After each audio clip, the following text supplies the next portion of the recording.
Olá, pessoal, tudo bem? Eu sou Rita Ferreira, sou mediadora de conflitos e astrogenealogista. Nesse vídeo eu quero trazer um pouquinho para vocês sobre a vida da Tina Turner. Ela nasceu no dia 26/11 de 39 e faleceu no último dia 24 de maio de 2023. E aproveitando que nós estamos sobre a influência de Gêmeos, estou gravando hoje esse vídeo no dia 29. Escolhi falar sobre o mapa dela porque tem muitas questões aqui com relação ao eixo Gêmeos-Sagitário. Ela é uma sagitariana com a lua em Gêmeos e ascendente em Leão. Então, tem algumas coisas que eu quero trazer aqui para vocês que eu achei interessante. Então, quero começar já pontuando a questão do nome. Vamos começar por aqui.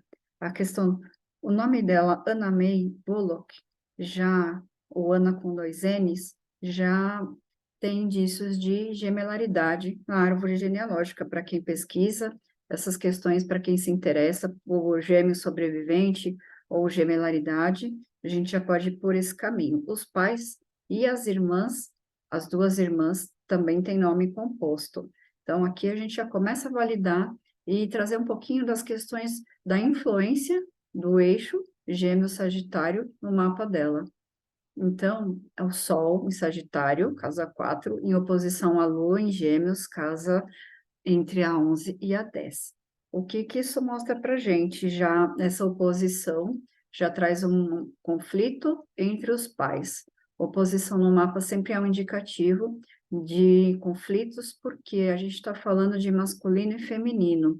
E por se tratar de Sagitário, a gente fala das heranças, que ela já traz na casa 9 e que traz no Sol a partir da herança paterna, a herança espermática e tudo que vem no inconsciente da parte do pai.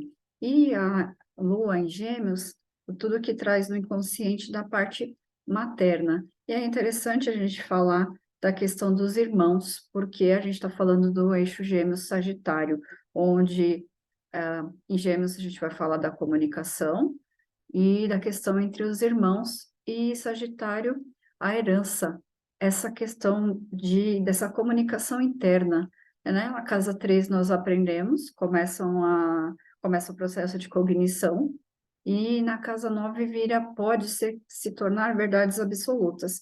E o eixo 3 e 9 nas casas representa a saúde mental. Então, trouxe aqui para vocês aos 11 anos, alguns fatos sobre a vida dela. Aos 11 anos tem a separação dos pais. E o Ike, que foi o marido que ela passou uma boa parte do tempo e que ela se separa aos 39, que é uma idade chave na astrologia, que é o início do retorno de Urano, que culmina aos 42. Então todos nós temos crises importantes nessa idade. No caso dela foi quando ela se separa do Ike. Ele é um escorpião, então ele ilumina, o sol dele traz luz à casa 4, que é a ancestralidade paterna, que são os ancestrais, relações de apego e relações abusivas. Ela tem Urano em Touro, que é o que está transitando hoje até 2026.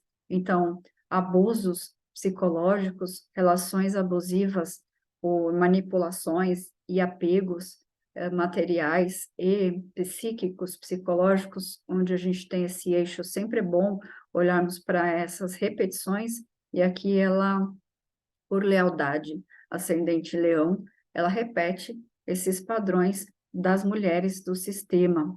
Casa 10, possivelmente, pesquisando pela árvore, a gente pode achar até pelo menos a bisavó, já com esses padrões. E aí, como é comum acontecer nas cantoras e cantores afro-americanos, a vida dela como artista, ascendente leão, começa através da igreja. Ela começa a cantar na igreja por influência dos avós paternos, que é onde ela vai morar quando os pais se separam aos 11 anos, e ela se sente é, não amada pelos pais. Na biografia dela, ela coloca sobre isso. Aos 16, a avó morre e ela volta a morar com a mãe. Mas a questão com a mãe é sempre um ponto importante para ela por conta dessa questão do abandono. E aí é interessante trazer que toda criança, em algum momento da vida, se sente abandonada, e quando os pais se separam, ela sente que um deles, ou os dois, a abandona, quando na verdade o que acontece é a quebra do relacionamento, mas a criança ou as crianças sempre têm essa sensação de abandono. E quando a separação é prática, no caso o pai sair de casa, isso fica um pouquinho mais complexo. Então, voltando à questão de Sagitário, é interessante a gente trazer a questão da herança, da parte do pai, aqui em conjunção com Mercúrio, vai intensificar um pouquinho a questão das questões entre irmãos, e o que é bacana a gente falar aqui, né? Quando existe a questão da religiosidade, sempre tem a questão de irmãos da igreja, né? E aí onde ela, a maior parte das relações, e possivelmente uma grande influência dela também. Uma outra coisa que é bacana salientar aqui, uma das irmãs falece nova, e a outra irmã tem uma profunda influência na carreira dela também. A outra irmã também é cantora, então essa influência leonina, né, de ter que aparecer e de dar voz à lua em Gêmeos, algo é, Vênus também em Sagitário, talvez uma forma de expressar quem eu sou, casa 5, através da voz. Uma outra coisa que eu quero pontuar aqui é uma fala que ela trouxe do marido, que ela sentia que a relação deles era uma relação de irmão de outra vida. No eixo Gêmeo-Sagitário, a questão da irmandade sempre vai ser muito relevante. E apesar de a gente não trabalhar muito com questões de vida passada, os nodos estão mostrando que essa questão da irmandade que ela replica aqui e na forma sistêmica a gente traduz na uma possível repetição e projeção de doenças mentais na família. O Ike, ele foi diagnosticado com bipolaridade, e aí pode explicar um pouco da questão da violência doméstica, casa 3, que ela sofre durante o casamento. E aí, se a gente olha para o eixo oposto, que é 9, esse eixo é da saúde mental, a gente pode ver que já existem essas relações tóxicas dentro da árvore genealógica dela, e possivelmente esses abusos podem ser, inclusive, de violência física mesmo, por conta de Áries e Saturno lá, a Vesta e Saturno na casa de Áries. Então, existe sim esse registro de violência doméstica dentro da genealogia dela e que, por lealdade, ela repete. E é interessante também, voltando à questão dos irmãos, os dois filhos biológicos dela, ela teve 4 filhos, 2 da relação com o Ike, que ela adota quando se casa, e 2 filhos biológicos. O primeiro, mais velho, que era filho de outro relacionamento, o pai não assume, ou seja, ela trai um parceiro que não vai assumir o filho, e assim ela também tem um filho sem pai, assim como ela se sente na criança, quando criança, e ele falece em 2018 com possibilidade de suicídio.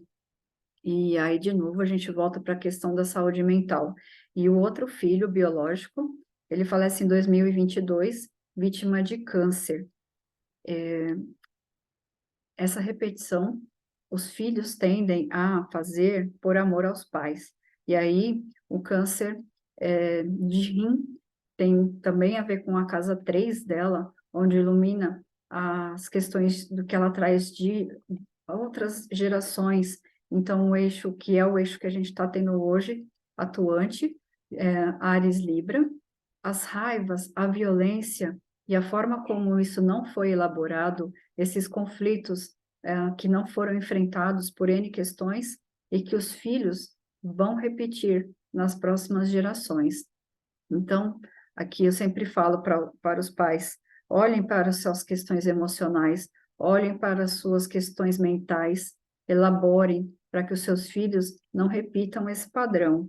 Então, era isso que eu queria colocar aqui para vocês. uma outra coisa que é interessante ressaltar com o Quiron em Câncer na casa 12 é uma dor emocional que ela traz da gestação, e ela coloca que a mãe já pensava em deixar o marido quando ela estava grávida dela, né? Então, uma coisa que ela já traz como uma dor emocional, e também uma possível repetição de padrão de outras gerações, né? De gerações anteriores, e que ela traz tanto de registro ancestral quanto na gestação. E esse Plutão em Leão são coisas que ela precisou reajustar, então por volta dos 39 até os 42 é a fase onde ela se reergue até na carreira, então ela deixa o marido, e por 5 anos ela teve uma fase complexa para poder fazer essa reestruturação e voltar a brilhar como um bom ascendente leão, que precisa de palco, onde nós temos leão, nós vamos falar de lealdades, vamos falar da individualidade e de palco. Quem é você na multidão? Quem é você no outro? Né? O quanto você se perde no outro, nas parcerias, nos grupos, relações abusivas, quanto você perde a sua identidade no grupo social, nas religiões, e as questões entre irmãos sempre vão falar, sempre quando há perdas ou gemelaridade por conta do nome composto, é sempre muito relevante falar dessas pessoas que não nasceram e quem representa também esses nomes, né? Porque nós temos nomes compostos, porque é, as, as letras duplas representam, né, sempre essa gemelaridade. Quem são os gemelares? Onde estão essas crianças? Elas nasceram, não nasceram? E aí traz nos descendentes o que a psiquiatria e outras áreas trazem como bipolaridade. E aí sempre vai falar de Sagitário é aquele que tem dificuldade de crescer, Gêmeos é o bipolar, mas tudo isso tem a ver com essas heranças dos irmãos que não nasceram e que não puderam ter a própria vida, e que as pessoas que vêm depois sempre vão achar um jeito de repetir.